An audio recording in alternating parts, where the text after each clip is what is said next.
Hello everybody, this is Beater Subie, and today I have the cheapest GF8 Impreza.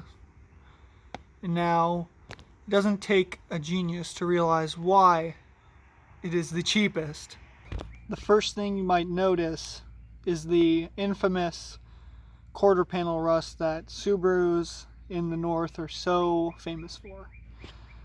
Now, that hasn't really stopped a lot of Subaru owners before. I don't believe any brand, except maybe Jeeps, have had such undying loyalty for cars that seem to fall apart after a while. Now, if you haven't realized already, this is the Outback Sport model. It is a 97, and it does have the 2.2 liter EJ, which is one of the perks.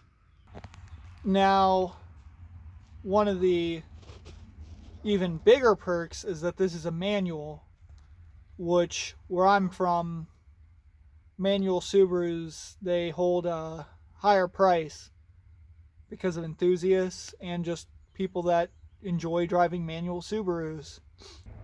The fact that this is a manual, which just makes it rare to find in general, at least from my research in the about year and a half, almost 2 years I've been looking for this model. This also has 98,600 miles on the clock, as well as the previous owner told me that at 60,000 miles the block was replaced due to a technician stripping out a bolt in the block during maintenance, which I know that people trying to sell a used car will usually tell you what you want to hear. Still 98,600 miles on the drivetrain and engine is pretty hard to find. And worst case scenario, older Subarus, you can usually find parts pretty easily. And then the interior is a little bit dirty right now, but for the most part it's fairly clean. There's one tear on the driver's seat, but other than that, this thing is like, I wouldn't say a time capsule, but it definitely is pretty decently preserved on the inside.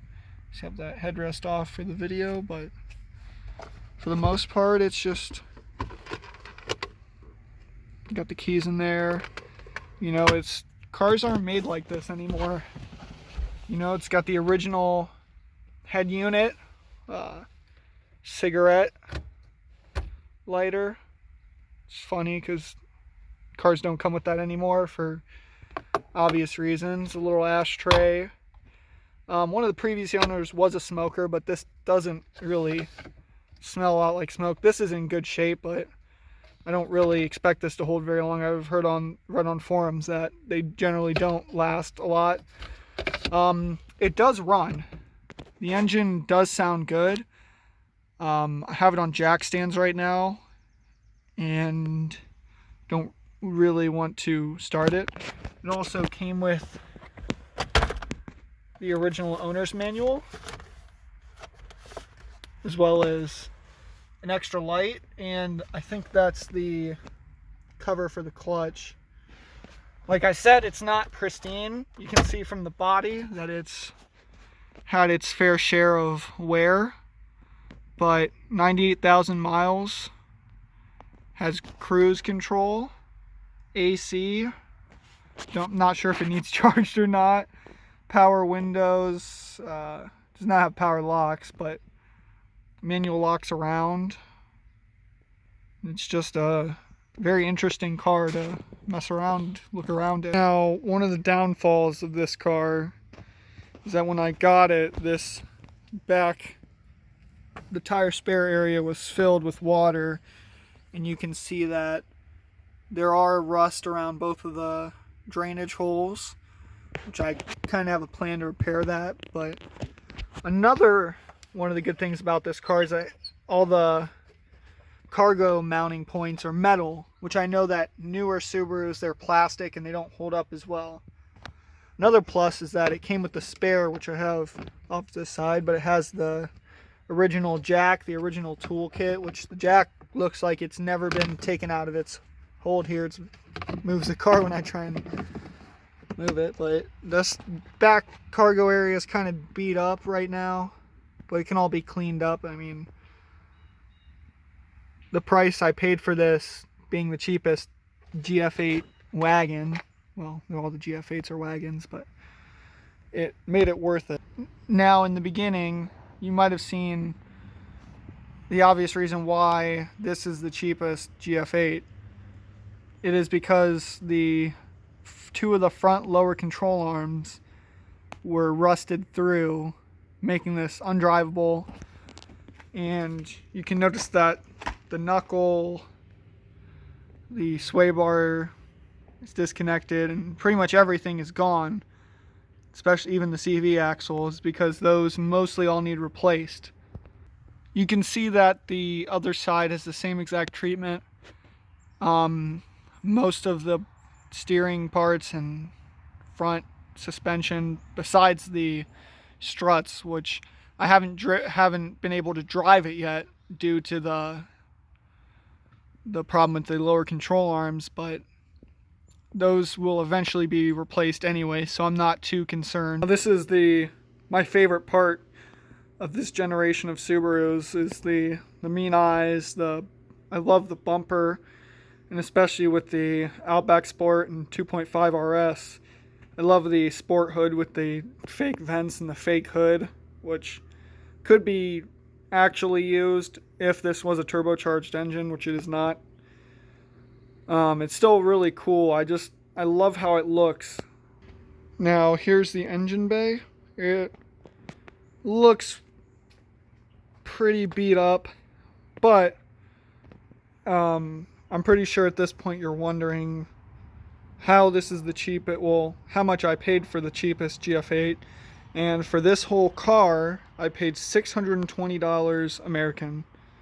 Now this has a title, it's clean, and 98,000, as well as there's another here I have my workbench with all my parts, and I've had to buy some, and also some were with the car. This rack and pinion was new in box. I have some brake lines and a brand new alternator, brand new power steering pump with power steering pump lines, and all of those came with the car. That was a part of the $620 I paid for the car. It was also all these extra parts, everything that was inside of it. I also had to buy some parts, and I'm also ordering some parts. But the parts alone that came with it cover more than half the cost I paid for the car. And finally, over here I have the original trunk mat, rubber. It's very durable, thick plastic that you see in a lot of Subarus, but it came with the spare, which needs a little love. The two other tires in the front also came with 4 hubcaps. I mean, I'm not going to say I bought the car just for these amazing, beautiful hubcaps alone, but, you know, I didn't buy it because I like Subarus. I bought it because I like hubcaps. Once again, here's another side shot of my 1997 Subaru Impreza Outback Sport. I paid $620 for this and all the parts. Let me know what you think. Did I overpay for this hunk of Japanese metal, or did I rob the man for a near pristine car? I would think that somewhere in the middle. I think I got a fair price, but also it's very obvious that it needs a lot of work, mostly rust prevention. The underbody is fairly clean. It's not completely brand new, but it does very well for the price I paid and what I got. But yeah, this has been Subie, and this is my project Subie. Let me know what you think.